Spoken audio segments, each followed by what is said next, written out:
Hello, I'm Dango Rose. Welcome to the Mountaineer Podcast, where everybody's listening.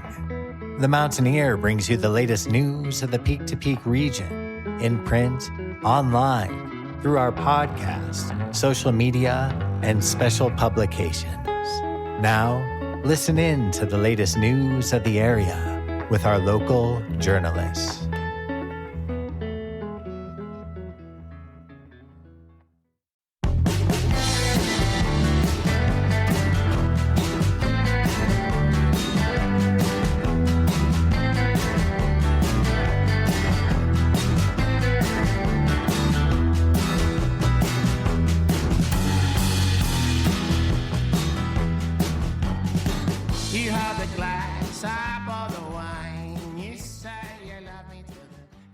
Hello, my name is Jamie Lammers, and welcome to this week's episode of Music of the Mountains. Our guest this week, do you mind introducing yourself real quick? I'm Aaron Mitchell, and I was born in Fort Lupton, Colorado, and I'm currently residing in Boulder. And I hear you're performing at Very Nice Brewing Company very soon. Yeah, on the 15th of March. So how did you get started in music in the first place? It was kind of funny because when I was 15, we were in Mexico for a family vacation, and we were in one of the marketplaces, and there was an old guitar, like those little cheap guitars up there for sale, and I asked my dad for a guitar. I said, I always wanted a guitar, and he was like, sure you do, because I've always wanted something when you're a kid, you know. And he let me get it, and then I just immediately started learning how to play it, and I think I really wanted to just learn how to play guitar so I could write songs, because the first thing I started doing was once I had learned some chords, I just started trying to write songs. And since then, I guess I've been playing since I was 15. And I think the motivation really was just to write songs, you know. Who are some artists that inspired you along the way? When I was first starting out, I think when I was really young, I was listening to mostly alternative music and stuff like that, and some punk and stuff. And country was always in the background because I grew up in a small town, but I never really was into it, especially when I first started playing. But ironically, when I moved from college to Chicago, a couple years in, I started picking up records and stuff. I started listening to Hank Williams and Woody Guthrie and really early folk stuff, Townes Van Zant, and those really good songwriters. And I started just becoming obsessed with old country, so I just listened to old country for a long time. And some of those early songwriter guys, Bob Dylan obviously was a big influence too. I listened to Dylan when I was growing up. But I think I started realizing at some point that I really liked more acoustic-driven music, so I really started getting into songwriters, and later I found John Prine, got really influenced by him. But I would say probably it was those early country guys, Hank Williams, and some of those early folkers like Woody Guthrie and stuff, kind of that lineage of folk and country. Do you think the country folk is primarily your style when it comes to writing songs? Yeah, I think I kind of lean into that, kind of just comes naturally, would fall into more folky country stuff. But every now and then, especially I had a band in Chicago, I still do have a band in Chicago, and they're kind of an alternative country band called Dirty Green, and we kind of did country influence. We called it kind of punk-hearted rock and punk-hearted country, so it kind of had a little bit of rockabilly, a little country going on. And then now, when I'm actually writing songs and performing solo, it's very folky, very country, but there's a little bit like I'm releasing an album at the end of March,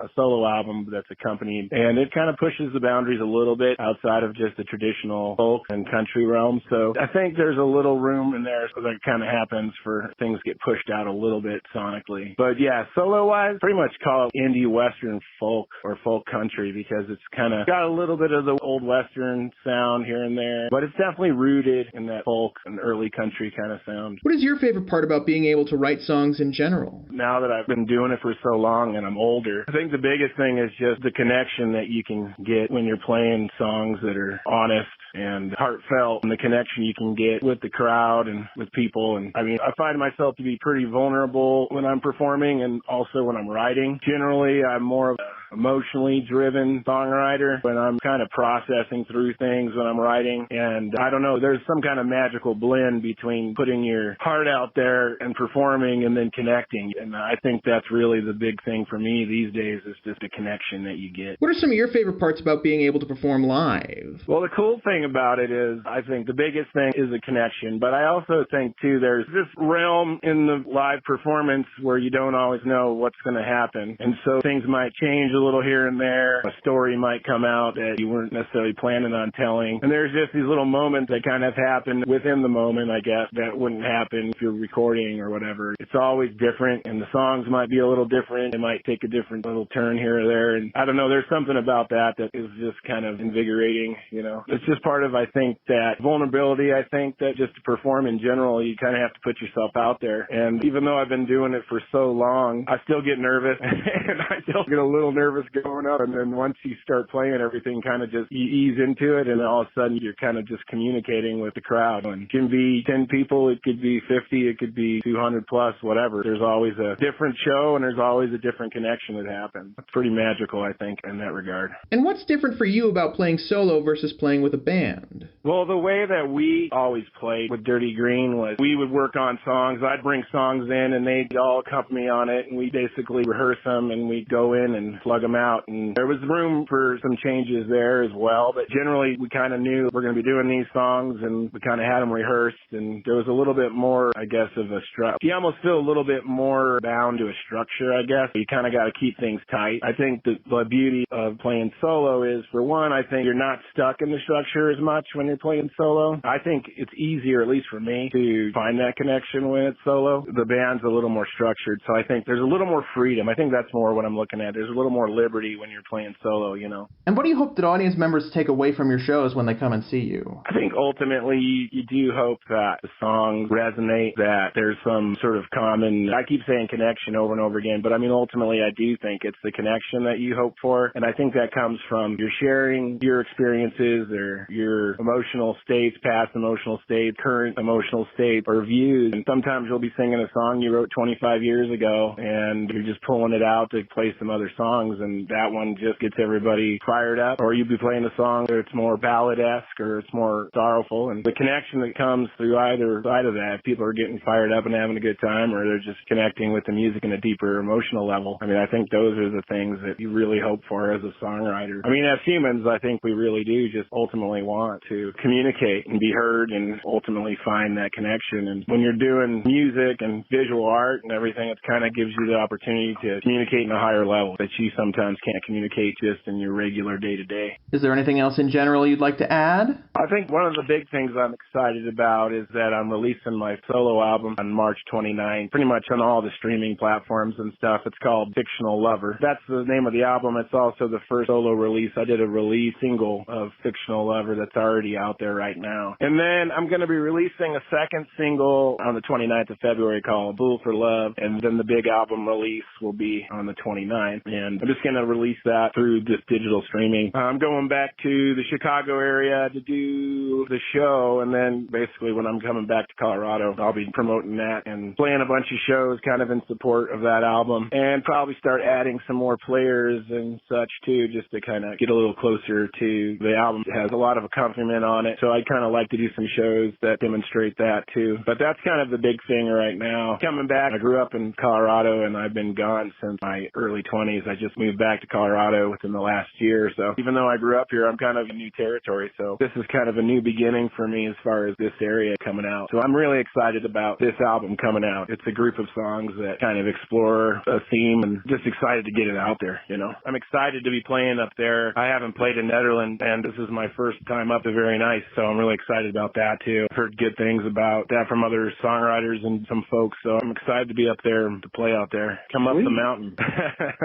Thank you so much to Aaron for coming on board and joining us for this week's episode of Music of the Mountains.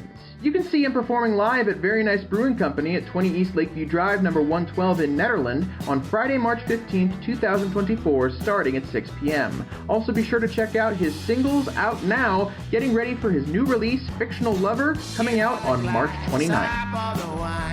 You say you love me till the end of time. You say that's forever. Oh, fictional love. Oh, fictional love. And And now, for this week's music mentions. Head to Busey Brews, located at 70 East 1st Street in Netherland on Sunday, March 10th at 2 p.m. to see the Lost Penny Duo performing live. Head to the Diner Bar Ned, located at 121 North Jefferson Street in Netherland on Tuesdays at 9 p.m. for a Damn Jam Open Jam night, on Wednesdays at 8:30 p.m. for a karaoke night, on Fridays at 9 p.m. for a DJ Friday, and on Sundays at 6 p.m. for an open mic night. Head to Eldora Mountain Resort, located at 2861 Eldora Ski Road in Netherland on Friday, March 8th at 11 a.m. for a Friday Timbers Tap House series with PJ Moon, on Friday, March 8th at noon for a DJs in the Woodward Boombox series with JJ, on Saturday, March 9th at 9 a.m. for a DJs in the Woodward Boombox series with KHU, on Saturday, March 9th at 1 p.m. for a Fireside and Timbers Lodge series with Family Dog Duo, on Sunday, March 10th at 9 a.m. for a Level 1 Women's Rail Jam with DJ Mista Cal, and on Sunday, March 10th at 1 p.m. for a Fireside and Timbers Lodge series with Daniel Jones. Head to the Gold Hill General Store, located at 531 Main Street in Gold Hill on Friday, March 8th at 7 p.m. for the Hal Brooks Family Band, and on Saturday, March 9th at 7 p.m. for Avaso. Head to Howlin' Wind Brewing and Blending, located at 51A Main Street in Rollinsville on Saturday, March 9th at 4 p.m. to see Bridget Spinney and Tyler Ballantyne performing live, on Sunday, March 10th at 3 p.m. to see Mickey Balder Duo performing live, and on Thursday, March 14th at 5 p.m. for an open bluegrass jam. Head to the Jamestown Mercantile, located at 108 Main Street in Jamestown on Friday, March 8th at 7 p.m. to see the Joe Guy Duo performing live, on Sunday, March 10th at 10 a.m. to see John Shepard and the Front Porch Posse performing live, and on Thursday, March 14th at 7 p.m. to see Starlight and Pine performing live. Head to Knotted Root Brewing, located at 250 North Caribou Street in Netherland on Friday, March 8th at 6 p.m. to see Mickey Lenny performing live, and on Saturday, March 9th at 5 p.m. to see New Family Dog performing live. Also be sure to head there every Sunday at 5 p.m. for Jazz Sundays. Head to the Caribou Room, located at 55 Indian Peaks Drive in Netherland on Saturday, March 9th to see Flash Mountain Flood with Riverspell performing live. Doors open and dinner starts at 7 p.m. and the show starts at 8 p.m. Head to the Train Cars, located at 101 Peak to Peak Highway in Netherland on Thursday, March 7th, starting at 4 p.m. for a train jam with Emmett Griffin and RMP Friends. Bring an instrument and join the fun for a free event. Also be sure to head there on Sunday, March 10th at 6 p.m. for Après Skis, an Eldo celebration and costume contest to benefit Victory Gardens, including DJs Rizzy Rails, Guaro, Aiden, B Random, and Glippish. The event is an 18-plus event with your ID, it's free for Eldora staff, and it's a $5 general admission. And finally, head to the Very Nice Brewing Company, located at 20 East Lakeview Drive, number 112 in Netherland on Friday, March 8th at 6 p.m. to see Gene M. and Patrick Keenan performing live, and on Saturday, March 9th at 5 p.m. to see Stone Hall performing live. Did we miss you or your performance? Want to submit your music listing in the Peak to Peak area? Do you have updates to your business or to your performances? Please call 303-810-5409 or email info@themountaineer.com to be included in the next print edition or the next podcast of The Mountain Ear.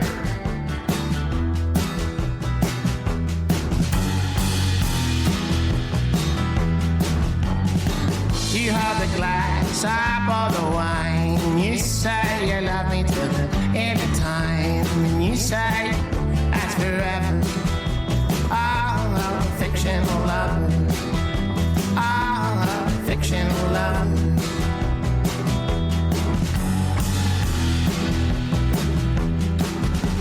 I hold your hand, you hold mine. That's where the souls intertwine. And you say that's forever. Oh, fictional love. Oh, fictional love.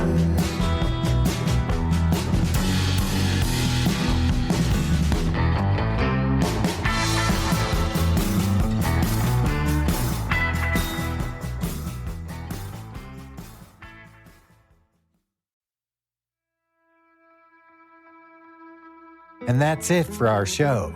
Subscribe online to get more access to more news, weekly updates to our community calendar, and a link to our YouTube channel by visiting themountaineer.com. Be sure to use the coupon code PODCAST when subscribing for a 10% discount, only available to our listeners.